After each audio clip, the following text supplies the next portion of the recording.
It's a pleasure and a privilege to be here. I have known James, as he said, since that flight some time ago.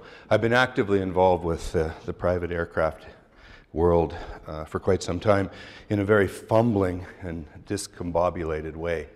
Myself and three friends arrogantly believed that a Piaggio was the future of our lives, and so we stepped up. And the biggest challenge was we loved the aircraft, and so we were in constant battle over who was using it. And you couldn't book more than 2 weeks in advance. You couldn't book less than 2 weeks. You couldn't book more than 4 weeks. I mean, we had all these little rules. It got sillier and sillier. Then we stepped into a Pilatus and had some fun with that for a while.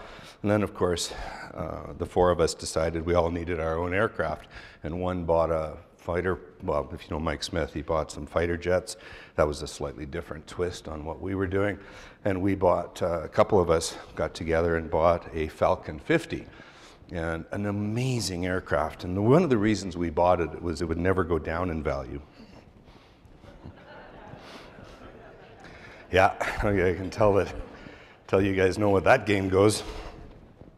And of course, after 2 or 3 years of ownership, and it was a beautiful aircraft, we realized we had to renovate the whole damn thing. And I didn't realize that a coffee pot on an airplane was 2,500 bucks. And onward and onward and onward. But we let that aircraft go when one of my partners was a guy named Clay Riddell, and he wanted something even bigger.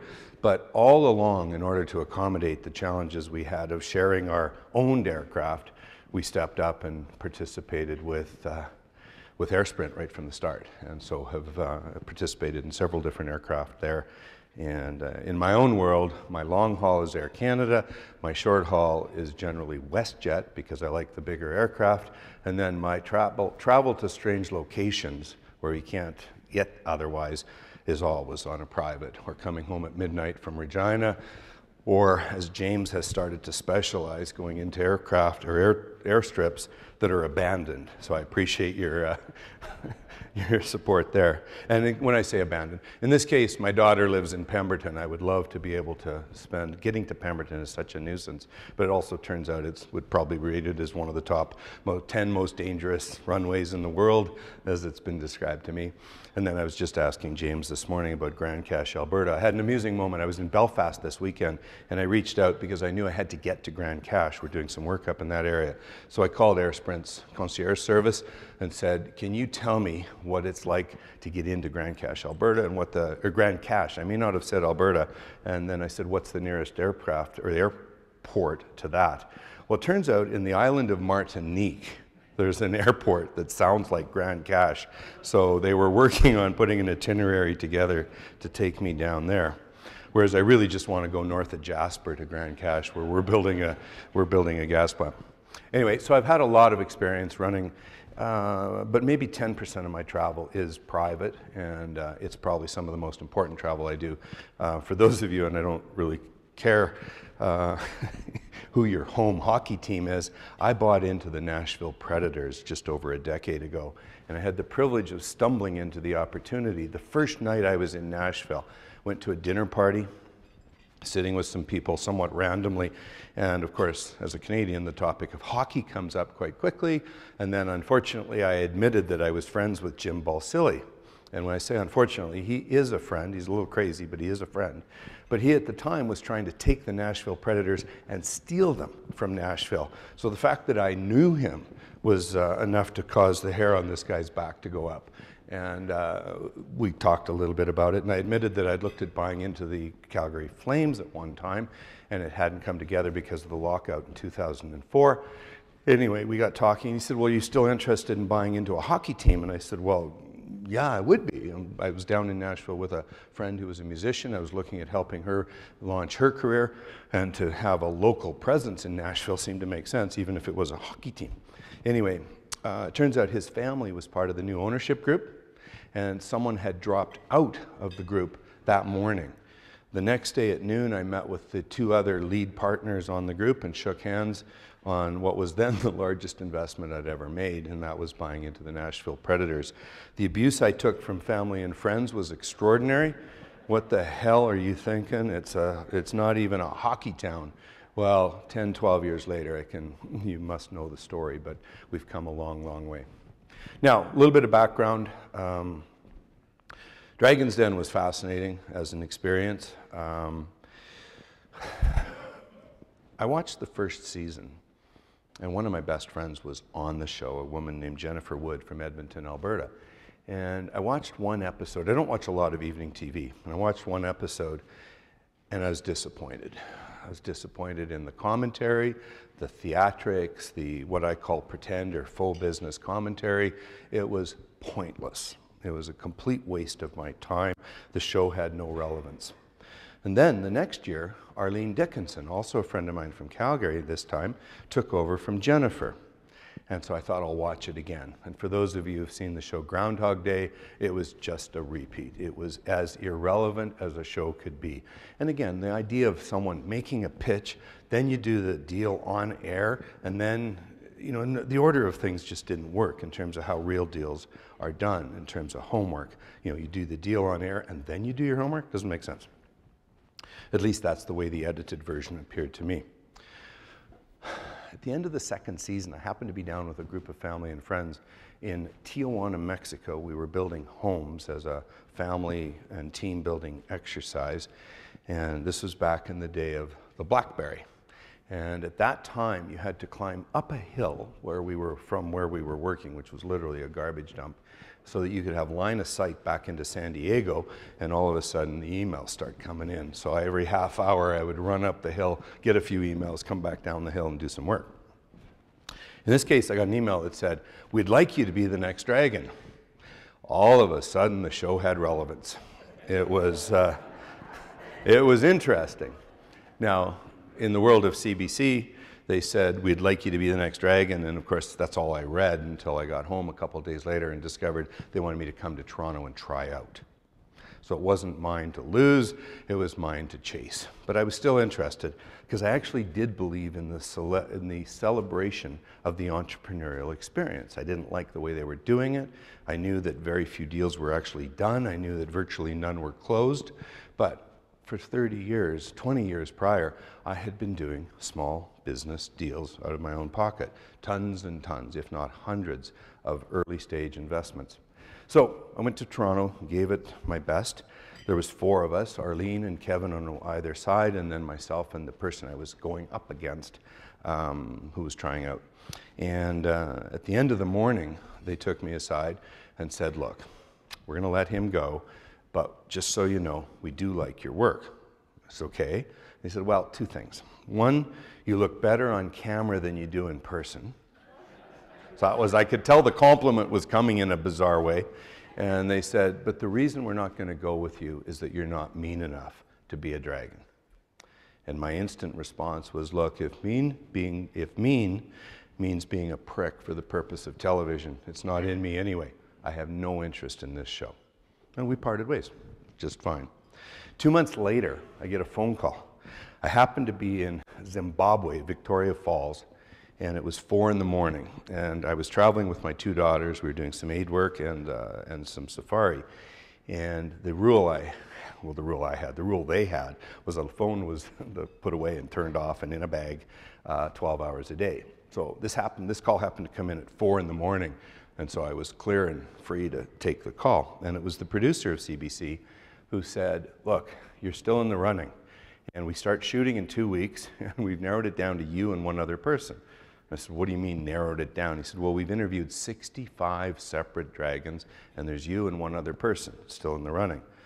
And I had no idea that there was still consideration. So, a bit of a surprise. And my life is kind of booked up, so the thought that I was going to have to go to Toronto for 2 or 3 weeks in the next month wasn't all that appealing. But, again, it was a chance at the show. I was down to 2. And he said, "Can you give us your final pitch, your own pitch forward?" Hello, Scott Burns. I see that smile. You've heard much of this before. So I said, "All right, fine." And so I wrote out what I thought were the top 10 reasons to pick me. One of them was as a friend of Scott Burns. The other was, but anyway, I kept going through, and ultimately, it was kind of amusing. They asked me if I'd read out this top 10 on CBC radio at one point in time. I'm thinking, yeah, maybe, and I'm reading through it. I had misnumbered it. There was only 9. Nobody at CBC ever counted that high. That's a polite shot at our federally subsidized broadcaster. Anyway, number 4, politically incorrect, but I said it, I wrote it, and I said it. And I wish I'd said it a little differently. But number 4 was, it takes a combination of balls, brains, and a wallet to do deals. And you appear to be somewhat short of all 3 on the show at this time. I hadn't thought about the fact that they would forward that email to the other dragons. They still tease me about it. But that was pivotal, because the real message I was sending them was and by the way, the Dragon's Den concept, the Dragon's Den format is used in over 30 countries around the world. And the pitch to the people who are going to be dragons is, we're going to build your profile and allow you to market your business. I had no businesses to market that I wanted on air, so fine, we'll still chase this as it is.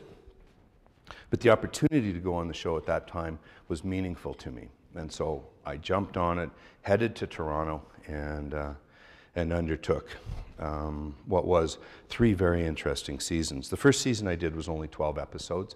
At that time, season 1 had 250,000 viewers on average. Season 2 was 500,000. Season 3 started at 750.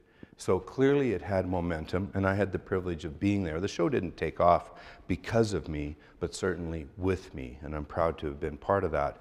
We ended the season at 1 million viewers, and at that point, CBC decided to do reruns for the first time ever, and the reruns were hitting 1 million as well. They'd never had a rerun hit the numbers of the original issue. So they decided to do 20 to 22 episode seasons after that. So in total, I did 55 episodes of Dragon's Den. I did a total of 60 deals on air. I closed 30 of those deals. 10 of them died, I think, within weeks, although we didn't notice. But they were small deals, and we knew and understood when I did my handshake on air, that was my commitment. Now, when I say I closed 30 deals, in contrast, the other 4 dragons each did 2. And that was the soft underbelly of the show, was the fact that the dragons really didn't have a contractual, and to my frustration, they didn't even have a moral obligation to follow through on their deals. So this is all public information. You go to the website of any of the dragons, there's only a few. Dave Chilton, the wealthy barber, Bruce Croxon, who was always my favorite dragon. They list and post and talk about the deals they've done. The other dragons don't. Why? Because they can't. And that's, again, the soft underbelly of the show. How many of you actually seen the show? How many of you watched it for business advice? Yeah, good answer. You want business advice from reality TV, you watch Real Housewives of Vancouver. They've got it dialed in. You'd hear a dragon say, I can't invest in you because you have no sales. Well, stop and think. An early stage investment probably has no sales. And so the dragons would push back on the individuals as if they had something wrong with their business because they had no sales. And that was frustrating. What the dragons should have said is, I don't have the intellectual capacity to figure out what your company's worth. I can't put value to the intellectual property or the sweat equity, and I can't even imagine how sales might unfold for your company. So I'm just going to shut up. But no, the dragons would instead say, I can't invest in you because you have no sales.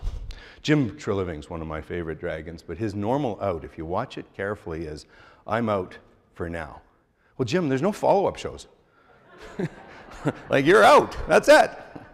And by the way, Jim has been on that show from start to finish. The stuff they have had to edit from him, what he says is the most unfiltered and adorable conversations that you can imagine. The time the woman came out with the sex toys, and no, we'll just skip that one, but it was so much fun working with Jim.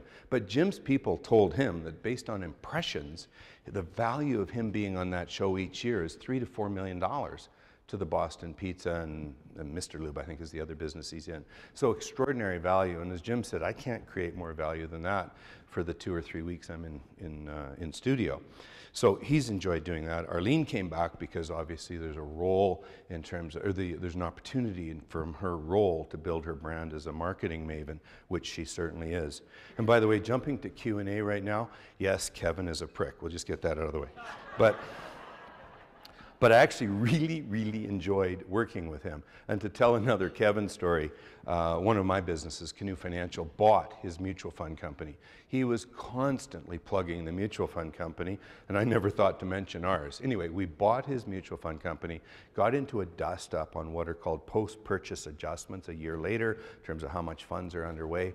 Anyway, so he's now suing me. And anyone who wonders how our relationship is, I saw him at a hockey game last winter. Big man hugs, how are you? And he looked at me and said, how's the lawsuit going? I said, I don't know. And he said, I don't know either. And that's where we left it, business to business versus personal. I really do enjoy Kevin. I enjoy his willingness to confront the issues. And editing makes him look a little rougher than he really is. I'll tell you that on set, there were many times where he said nice things. I never saw those make it to air. And there was a couple of times where I said some stuff I regretted. It got edited. So, I mean, it's the way television works in terms of exaggerating personalities. Anyway, coming back to the business advice. There's the I'm out for now. There's the I can't invest in you because you have no sales. At one time, because so few deals had been done, CBC started tracking people, dragons who made offers. And so you'd get people, and by the way, the core premise of the show is that you would come asking for, let's say it was $200,000 for 20% of the business, meaning post money, $1 million valuation. Pretty simple math. Well, the rule was, for this format of the show, the entrepreneur had to leave with the amount of money that they asked for. But they could only, so they couldn't take less, but they could give up more of the business. So what Kevin and Robert started doing was making offers for 51% of the business. What are the odds that someone with a startup would show up wanting to give control to a relative stranger, especially Kevin, let's say, to take over their company on their first investment? Zero. So 100% of those offers were rejected. But I can remember going back and CBC was tracking and said, yep, Kevin made 3 offers today. No, he didn't. None of those were serious. They were disingenuous. And then there was the other dragon who constantly made offers of air miles in exchange for equity. I haven't got a bank in mind that'll take air miles for my mortgage payments, so but I understand the value of Contra. So we had a lot of fun working together. And as much as I criticized some of the dragons and I criticized some of the CBC format work that was done, I also celebrate that show because nothing has done more for the spirit of entrepreneurship, to celebrate the thought that our forefathers were truly not the founding fathers, but they were the entrepreneurs, the farmers, the fishermen, the hunters, the trappers. Some of you don't realize it was fishermen who opened, and trappers who opened northern Alberta. The first settlement was Fort Chipewyan. You know, the entrepreneurs, the people who didn't have another department to look after the task, they had to do it all. They were the people who put this country together. And so the idea that we could come back and celebrate that, and I can so proudly talk about the many, I've spoken at universities literally hundreds of times, and watching kids, their eyes just salivating over the idea of maybe being a dragon, but before that, being an entrepreneur, where you actually have control of your future. I have a daughter who finished an engineering degree. She wrapped that up and said, you know, really don't like the office, really don't like the idea of being an engineer.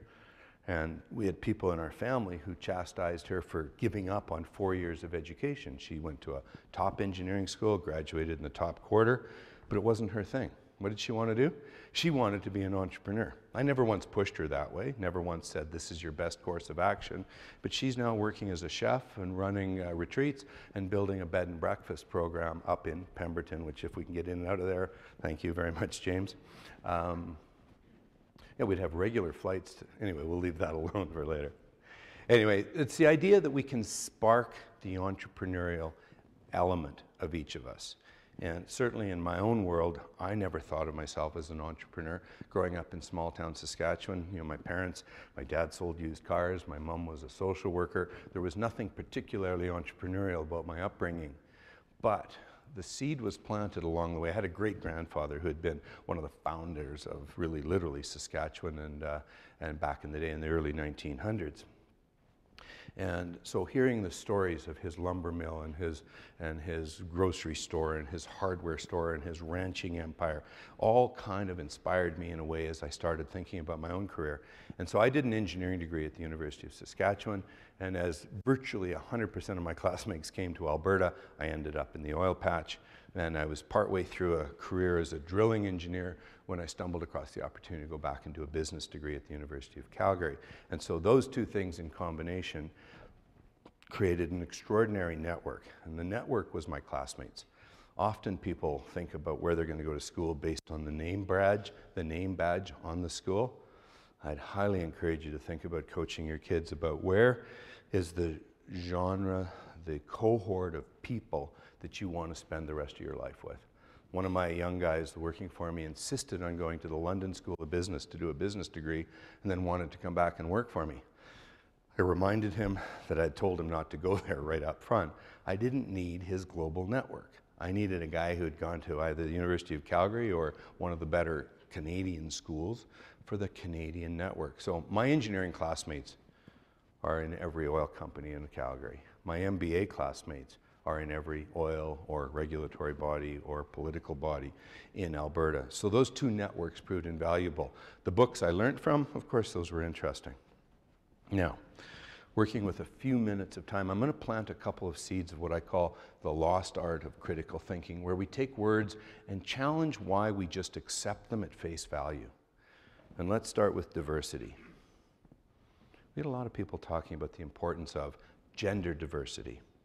And I get that. I have 2 daughters. I celebrate everything they accomplish. But when we talk about diversity, why don't we talk about disabled?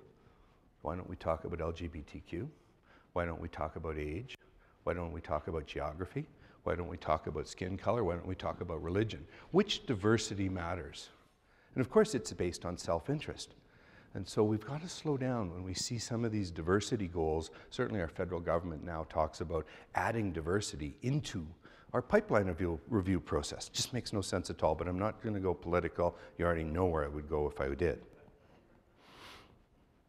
Diversity. Think carefully about what the outcome really is. And I've often said, I want the best people.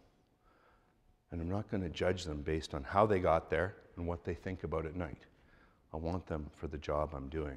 I happened to, at one time, Murray Edwards and I owned an oil company, and they self-named themselves. The real name of the company was Prairie Birch Royalties, but they called themselves Chick Oil. 19 women and 1 lucky guy.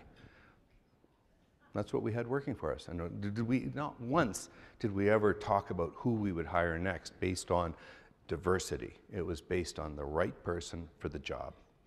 Now, if we can, as I challenge the thought that diversity should be a goal, I do celebrate it as an outcome.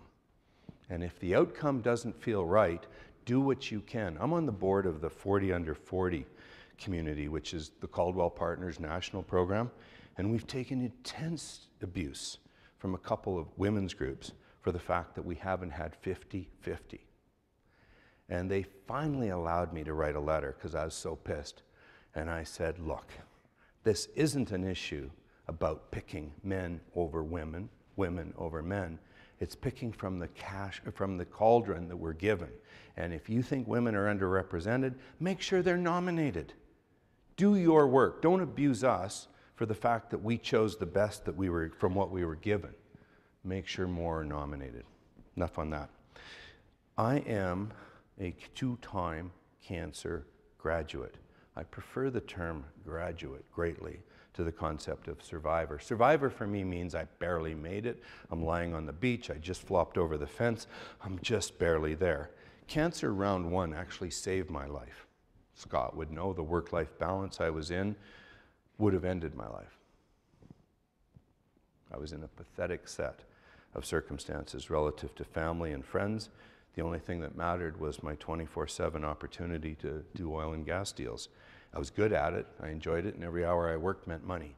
And I had an unnecessary preoccupation with that outcome. When cancer came into my life round 1, it forced me to slow down. It forced me to look at the alternatives in my life, and it allowed me to say, literally, forgive the F-bomb, but fuck you to every client that wanted another hour, and to everyone who wasn't as important as my family. So that was powerful. But the thought that I'm a graduate, I got my bachelor's in 2001. I got my master's in 2014. And if and when I need to get my PhD, I'm ready, willing, and able. And for me, that's a far more empowering thought process than to suggest that I am a cancer survivor. Take no issue with the word survivor, use it as you wish. I happen to prefer the empowerment. I do a lot of work with First Nations right now. I have 8 chiefs in my phone, probably 20 in my contact database. And I've been doing work in southern BC, central and northern Alberta, and especially around a town called North Battleford, Saskatchewan. And I have managed to reach an understanding on my disdain for the word reconciliation. And my challenge on that word is that it's a never-ending process. And so when I sit with the chiefs and talk about why we need to move past this word reconciliation, and I've often asked, identify the outcome. What is the end game? When do you get to reconciliation? Nobody can answer that. Sounds good, but it's a perpetual challenge. And so I've pitched and been quite successful at the conversation about empowerment. And my pitch is using the world of entrepreneurship for empowerment. And so I am doing work. I've got, we're sending 50 kids from the Battlefords every summer now for the next 10 years is my commitment. A third of them are Aboriginal, and they're off to an outward bound, a 1-week outward bound program in Canmore. And in fact, half of them got there yesterday morning, and I'll pop up to see them as they finish up. I also use a process called the Hoffman process, and right now I've got 30 or 36 people up at the Hoffman process in Caroline, Alberta. And if you know nothing about Hoffman process, I'll leave you to Google it. My only regret around the Hoffman process is I didn't go sooner. 2 of my 3 kids have gone, and I really do wish the 3rd would go.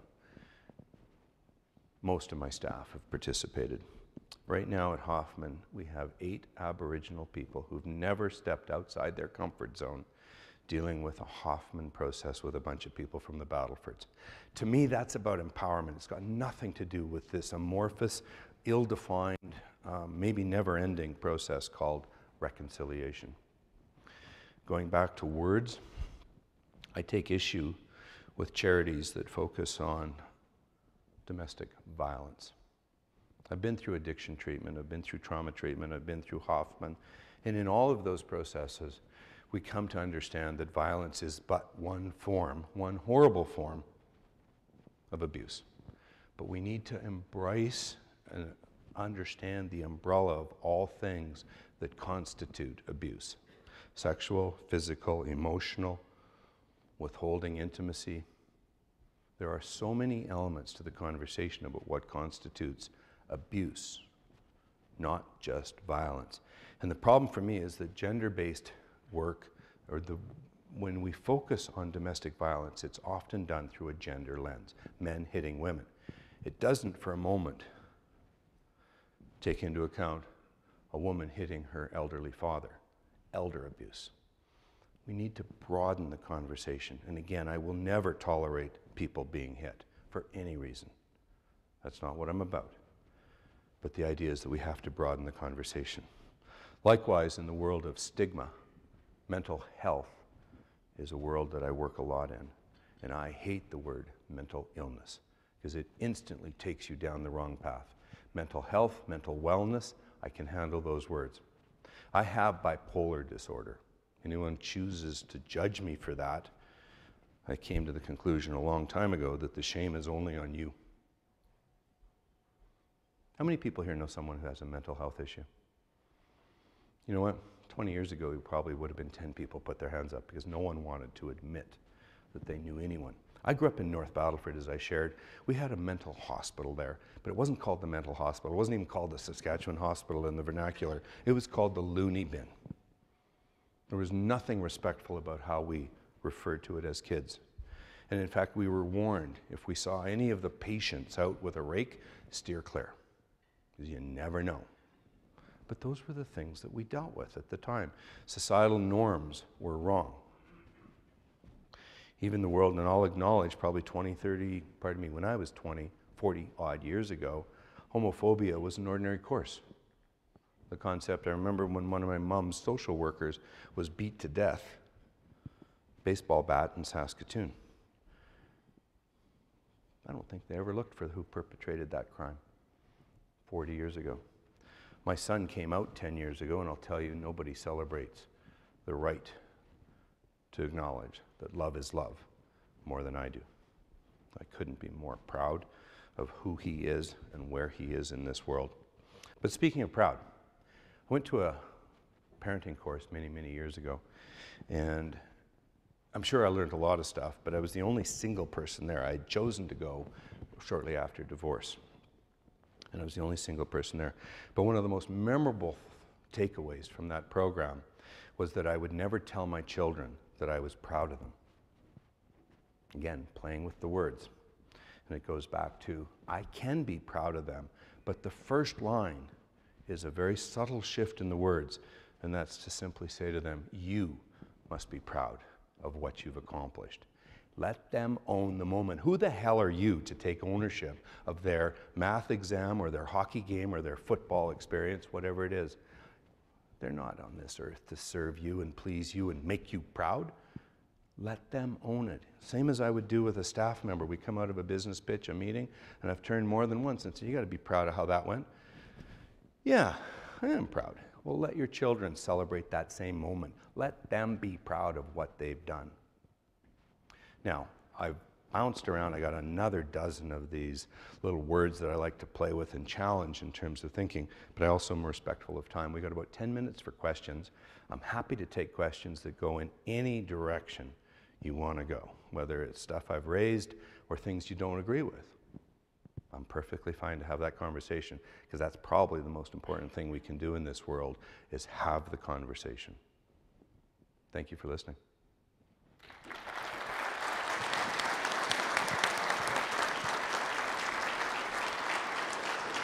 Brett, thank you for the great talk. I mean, the topics of critical thinking, education, empowerment, diversity, such a great message, and I appreciate that. What I thought to do is take a question that I've seen on our app. Right. And it's, how about the role of government and business? What's missing, and how can we make it better? Do we have enough time for such a question? Sorry, 5 minutes? What's your next question? No. Well, okay, here we go. We're going to rant. In Canada right now, we've allowed what I call alarmists to step into positions of influence.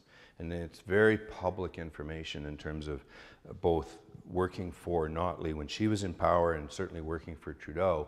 But we've got people who've come out of the Pembina Institute, come out of World Wildlife Fund, come out of Lead Now, come out of Change.org, influenced by people like David Suzuki, who are all anti-Canada. And when I say anti-Canada, they take hypocrisy to levels we've never imagined. The thought that every time I hear the word tar sands, I know that I've got a hater. They're the oil sands.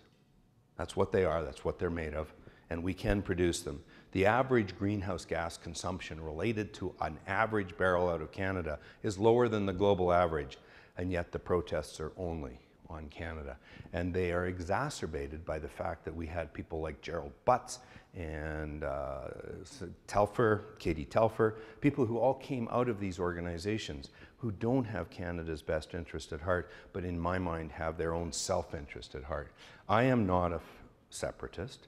I am a very frustrated nationalist.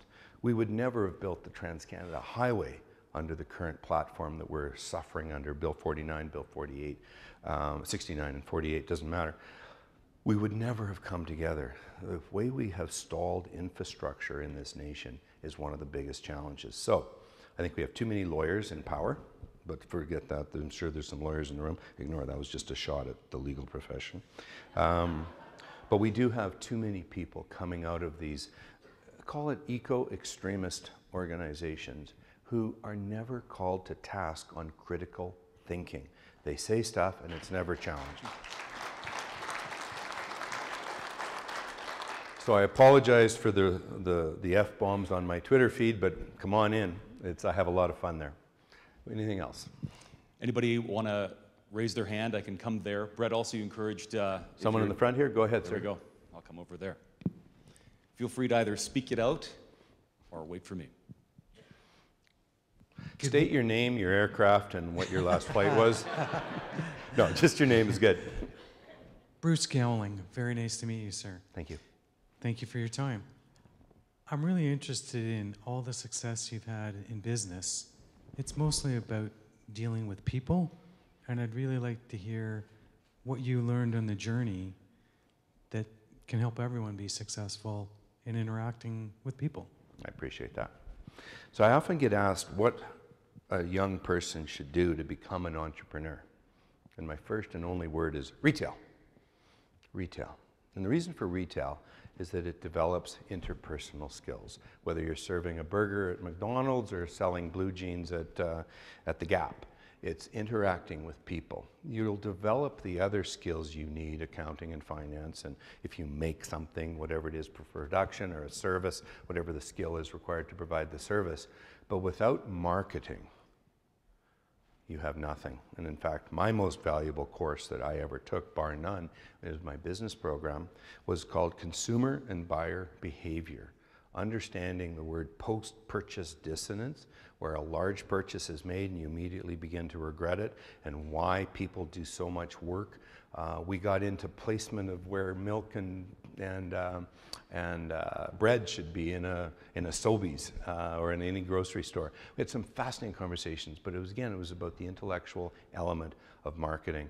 I actually pitched that there's 3 things all kids should learn if they want to be an entrepreneur. One is marketing, and this is an age-appropriate, context-appropriate. We can teach it at grade 3, grade 6, grade 9, grade 12, and we can teach it to the trade schools. The celebration of entrepreneurship now occurs in the welding program. It occurs in the law program. It occurs in an engineering program, because everyone can be their own boss in the context of whatever career they choose.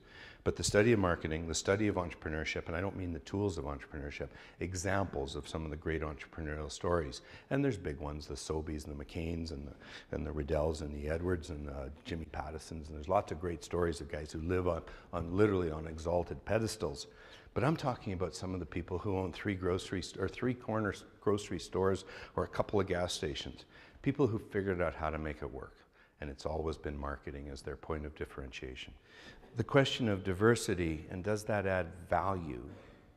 Or does talented people working together add value? You know, my son is gay. I don't use his gay knowledge, skills, and relationships as part of our business platform. My daughter, who actually does work for me in one of our other businesses, happens to be female. But what she does is a task or a process. And so I sometimes challenge this end game of diversity. I celebrate diversity as an outcome. I have a lot of fun working. My office is half male, half female, half young, half old, very white, to be blunt. But there's absolutely no lens that I look through that limits me when I'm looking at new people in the businesses I'm involved with.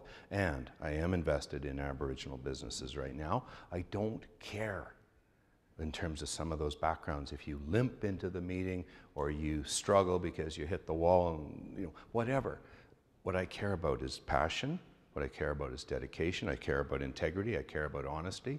And those things don't tie to diversity. So again, diversity is an outcome I celebrate, but for me it's not a goal.